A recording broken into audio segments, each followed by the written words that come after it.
Welcome back to the channel, Ninjas. F- here with F-TV, and we're back with more character spotlights for TMNT Legends. We're joined today once again by Liam. Welcome back to the show. Glad to be back. Today we're reviewing Nick Donatello. Liam, get us started by looking at the support Nick Donatello's level 80 stats. We all know that in general, Donatello is best turtle. In this game, however, yeah, not so much, but is that warranted?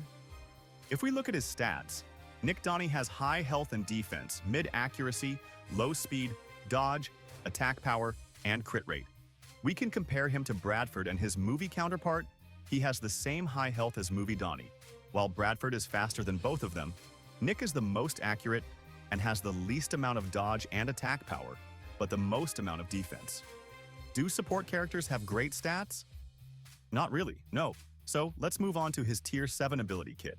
Nick Donatello's basic Bodacious has a 40% chance to gain 20% of his max HP. Nick Donnie can double as a pseudo-tank with his high health, so being able to heal himself with his basic is pretty great. Spatial Geometry is Nick Donnie's AoE, and it raises his attack power by 95%. Listen, don't expect this to do much damage, but at least it has a low 3-turn cooldown. And hey, an AoE is usually better than no AoE.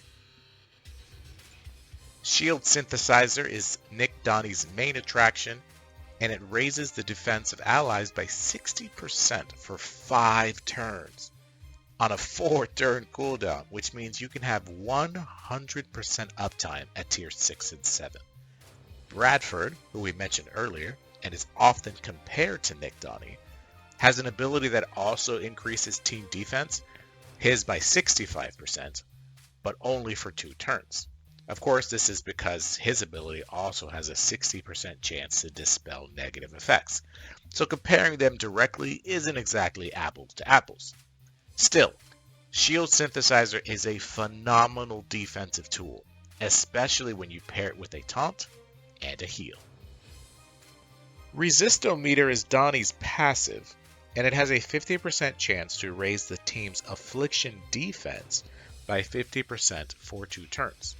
This is a huge yawn, but we do want to point out that this goes really well with April's passive, which is to say, certainly there are applications for this passive, but Nick Donnie's final ability, Baseball Bomb, is a single target attack that raises his attack power by 230%. Donnie's abilities that raise his attack power are absolutely misplaced as someone who does terrible damage, but we'll have to work with what we have. As is, this is fine, it won't one-hit KO anyone and will probably do mediocre damage, but is what it is. Here in the studio, we've always said Nick Donnie is the worst and most boring Nick Turtle in the game, and it is true. However, that does not mean he is without use. In fact, Shield Synthesizer alone has kept him afloat all these years.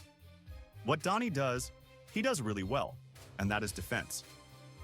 We do wish the rest of his kit revolved around this notion, but as it stands, he doesn't provide much else in the way of support. Still, one question here is Nick Donnie worth farming? The answer is yes if you want top-tier defense and not much else. Another reason would be because he is in a great many endgame challenges, while someone like Bradford is not. So, Donnie isn't flashy and won't bring much, if any, damage to the table, but he will bring a shield, and it's a good one. Thank you for watching, Ninjas. Keep it locked here for future TMNT videos. This was Turtle Legends. I've been F- for F-TV, and we'll see you next time. Take it easy.